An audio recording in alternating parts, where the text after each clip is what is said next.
How's it going, guys? Uber Jack here with another video for you, and as you can all see by the title, we're going to be discussing today whether you should rent a vehicle for Uber and Ola, or should you buy a vehicle. So they're really the two options that we're going to be discussing. So before we start going into each option, there's obviously pros and cons for each option that you're going to choose. Now, this video is actually going to lead on to another video, which is why I'm doing it now. I'm actually this car here that I'm in now is a rental, and I've had it since I started. I've had it for a long time, longer than I'd like to have had it for, but it's going to be going soon, probably within the next maybe 4 weeks. So what I plan to do then is show you a video of this car and then a video of the one that I'm buying myself, which I'll own outright.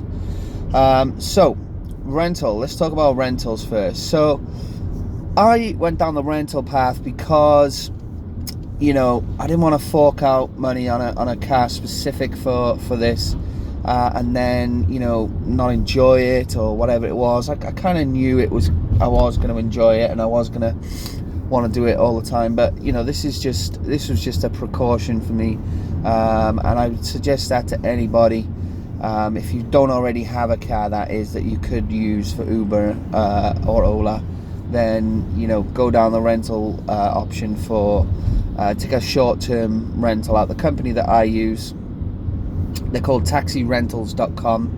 They're South Wales only, but they're in partnership with a company called Otto Car Hire. So I would recommend Otto if you're not in South Wales. If you are in South Wales, then it's taxirentals.com. And there's a guy who works for them called Andy. He's a top guy, very professional, and nothing too much of a problem for him.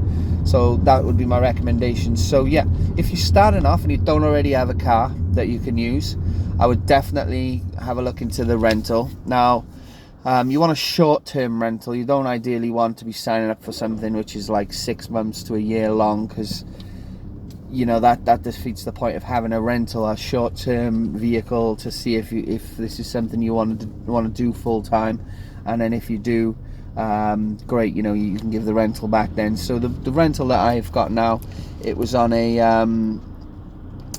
was it on a 6-week basis? Yeah, it was on a 6-week basis. The rental was.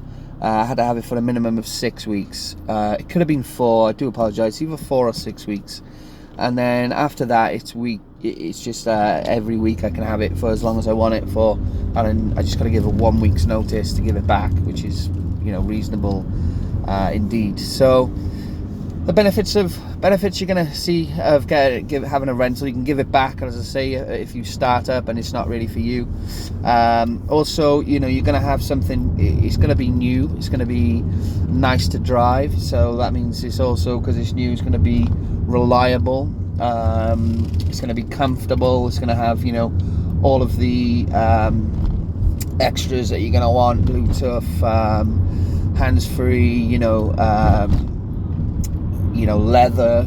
You'll often find with rentals, because the people renting the vehicles don't want, as much as you do, anything happening to the seats, any sort of damage, people being sick. These things do happen. So yeah, there's just a couple of options with a rental as well. Most rentals, you're going to pay a one-off fee. I was just shaking around the cab then like crazy. It was a stupid bump in the street that I live in. So with the rental, you're going to pay a one-off fee, usually a certain amount per week. Now, I can tell you what I've been paying. I've been paying £200 per week, but inclusive in that is, well, basically the only thing that I need to do additional to that is put the diesel in. So I don't pay for the insurance, that's included. I don't pay for the maintenance, that's included, even down to the tires, if the water needs topping up, the oil, bulbs go, anything like that. No expense to me whatsoever. When I pay my £200 per week, that covers me for all that I've mentioned, plus the insurance. So you definitely get peace of mind when you're having a rental, when you're using a rental, because if something goes wrong with the car, it's not on you. Chances are they're going to get you another one out the next day, so you can get back to work. So that for me is a big thing. It's a big deal. I've never once had to worry.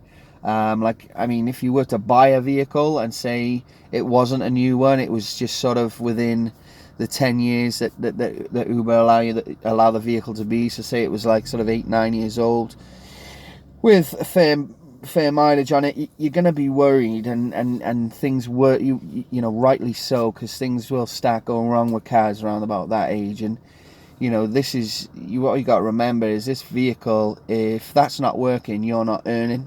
So if it's not on the road, you're not on the road, there's no money coming in, and that's a big deal. So that's really what I was going to discuss about the rental side of things. Definitely good for someone starting up. If you haven't got, you know, you got no choice, you don't have money saved, you don't have a car, you're going to have to go down that route. But I've been doing it for probably about 4 months now, and I've managed fine. Don't get me wrong, paying the 200 a week, it's you know, it's tough some weeks, especially through the summer. You know, you've always got to go for it and earn that first of all before you take any money for yourself then. So that's something to remember if you do go down that path. But if you do get into a position where I am almost there, that I can actually buy myself a vehicle, and I'm not talking about like a 8 or 9 year old banger. I'm talking about something that's sort of, it's going to be similar to what I've got here. It's going to be within a couple of years old, low mileage, full service history, everything that ticks the boxes that says this is going to come on the road and it's not going to cause me no problems.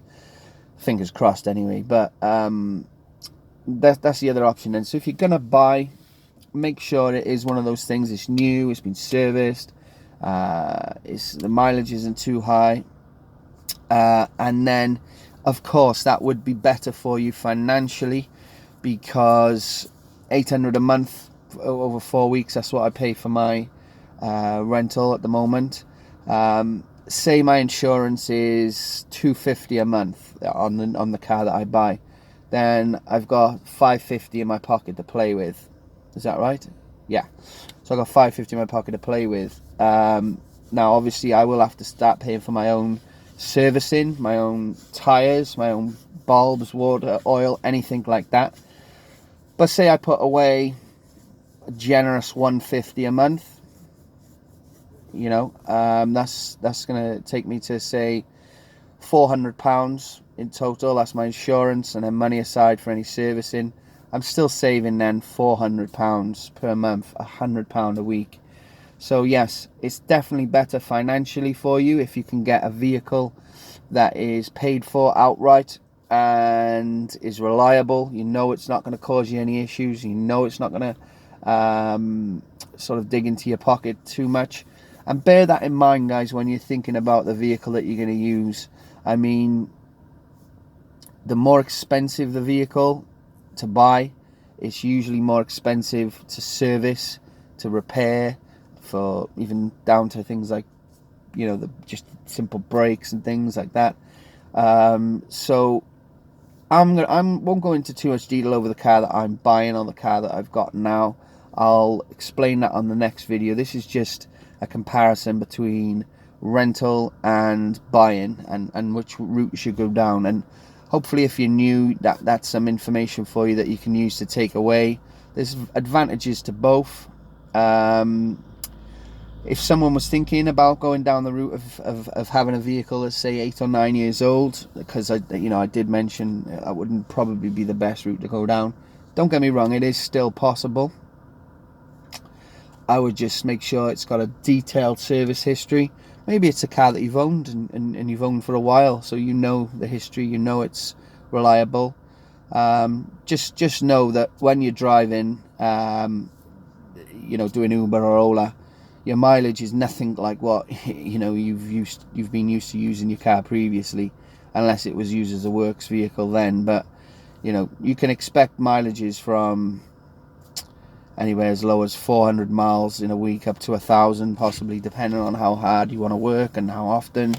You know, that's up to you guys. So just bear that in mind if you are thinking about joining with a vehicle that's say 8 or 9 years old, say 10 11 plates, something like that. Just make sure you know it's not going to end up costing you more money in the long run than say a rental would, which is full peace of mind, one flat rate, as I say, that you pay each week. So yeah, they're the comparisons. Ultimately, buying is better as long as it's new. Now, I appreciate not everyone's in that position, but maybe something you can work towards. And then the money's in your pocket. You know, the figures I was quoting you there, that I'd be paying per month on the insurance. Maybe my insurance would be more like 200. Maybe I'll only need to put like 50 to 100 pound a month away. You know, they rough figures. So but it's still a saving compared to renting a vehicle. The only issue with buying is it has to be new and reliable, is what my key bit of advice would be there for you guys. So bit of a long rant, and as I say, this will lead into another video. So I'm going to be getting rid of this vehicle soon, or returning it probably within the next month, I'd say. I'll keep you guys updated on that. Obviously there'll be more videos in between then. What I'll do is I'll do a side-by-side comparison of the vehicle that I've got now, the rental, and just before I give it back, also then the new car that I'm looking to buy.